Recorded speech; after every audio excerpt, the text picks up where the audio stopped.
is it not possible to have super high inflation on some products and super low deflation, prices that are crazy because nobody's buying them in other categories? Is that possible to have both of those?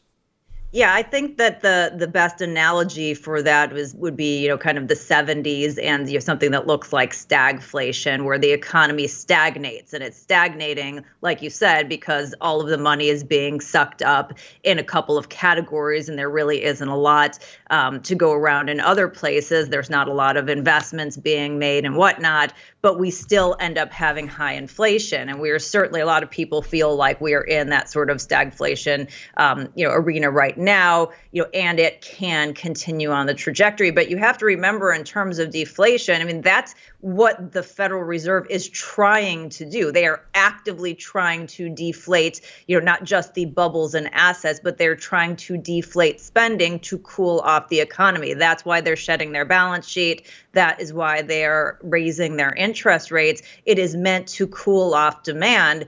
And that's the math problem that I keep talking about. They keep saying, oh, the consumer and businesses are going to save us from a recession. But at the same time, the policy is meant to do the exact opposite. The policy is meant to make it so that people aren't able to spend in the same way. So those two objectives are at odds with each other. And so I do think that we could end up in this prolonged period, like you said, where the inflation hasn't quite got under control, especially because we have so many supply-demand imbalances in our economy. We have a labor imbalance, we have a food imbalance, we have a housing imbalance, we have an energy imbalance, and we have a commodity imbalance. And that is not going to be, solved by any monetary policy. That requires real action, and we don't have leadership that's willing to lead or, frankly, do anything. So we have, as I see it, we're looking at a situation. Again, I'm going back and please correct me where my thinking is off,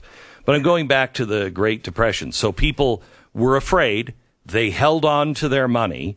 They spent what they had to and what they could afford, but nothing else. That caused the labor market to shoot out of control to about 25% unemployment, and because the factories were closing down because no one was buying anything from the factories, which then in turn made FDR say, we're going to build the Hoover Dam to give people jobs. But it was all the government money, which would have just caused more inflation, if I'm not mistaken, had it not been for and I hate to say it this way, but the saving grace of the Second World War, right? Were we in a death spiral?